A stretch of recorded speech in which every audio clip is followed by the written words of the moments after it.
తెనాలిలో ఎన్నికల రోజున YCP MLA Annabattuna Shivakumar voter సుధాకర్పై దాడి చేసిన విషయం తెలిసిందే. ఈ ఘటనపై ఎమ్మెల్యే స్పందించారు. తెనాలిలోని ఐతానగర్లో తన భార్యతో కలిసి ఓటు హక్కు వినియోగించుకోవడానికి వెళ్లినప్పుడు ఎమ్మెల్యేగా మాలామాదిగ సామాజిక వర్గాలకు కొమ్ము కాస్తున్నట్టు సుధాకర్ అనే వ్యక్తి అందరిలో తను దుర్భాషలాడుతూ తన భార్య ముందే అసభ్యంగా దూషించాడన్నారు. ఏపీ ఎన్నికల ఫలితాలపై మాజీ ఎంపీ లగడపాటి రాజగోపాల్ జోస్యం చెప్పారు. 2019 నుంచి సర్వేలు చెప్పడం మానేశారని చెప్పుకొచ్చారు. గతంలో రాజకీయాల్లో ఉన్నప్పుడు ప్రజల నాడి తెలుసుకునేవాడినని, కానీ ఇప్పుడు రాజకీయాల్లో లేనన్నారు. జూన్ 4న ఎవరు గెలుస్తారో మీకే తెలుస్తుందన్నారు.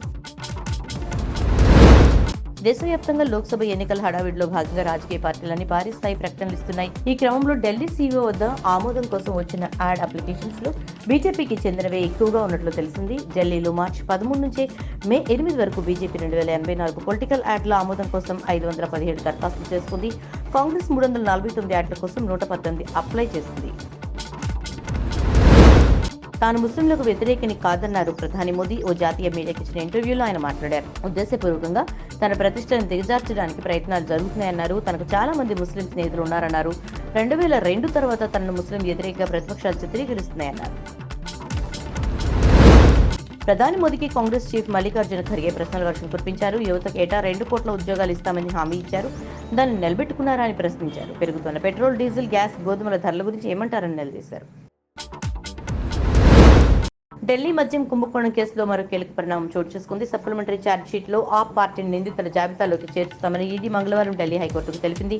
ఈ కేసులో ఆప్ నేత మనీష్ సిసోడియా వేసిన పిటిషన్ను కోర్టు పరిశీలిస్తున్న సమయంలో ఈడీ ఈ నిర్ణయం తీసుకుంది. నిందితుల జాబితాలో ఓ పార్టీని చేర్చడం చరిత్రలో ఇదే మొదటిసారి. నల్లగొండ, ఖమ్మం, వరంగల్ గ్రాడ్యుయేట్ ఎమ్మెల్సీ ఉప ఎన్నిక 27న జరగనున్న నేపథ్యంలో ఆ జిల్లాల ముఖ్య నాయకులతో సీఎం రేవంత్ సమీక్ష నిర్వహించారు. కాంగ్రెస్ అభ్యర్థి తీన్మార్ మల్లన్న గెలుపునకు కృషి చేయాలన్నారు. మొత్తం 52 మంది ఉప ఎన్నిక బరిలో ఉన్నారు. ఏపీలో అరాజక ప్రభుత్వానికి వ్యతిరేకంగా కోట్లాది ప్రజలు తరలివచ్చి తమ తీర్పు ఇచ్చారని టీడీపీ సీనియర్ నేత గోరంట్ల బుచ్చే చౌదరి అన్నారు. ఈ రాష్ట్రం బాగుపడాలంటే జగన్మోహన్ రెడ్డిని సాగనంపడమే మార్గమని భావించిన ప్రజలు ఉదయం 5 నుంచి అర్ధరాత్రి వరకు క్యూలో నిలబడి ఓట్లు వేయడం వెనుక ప్రజలు కోరుకుంటున్న మార్పు స్పష్టమవుతోందన్నారు.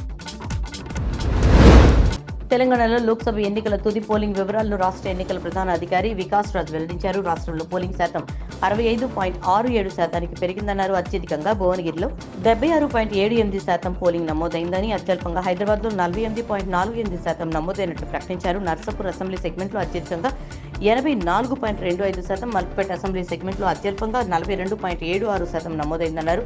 2019 ఎన్నికలతో పోలిస్తే 3% పోలింగ్ పెరిగిందన్నారు.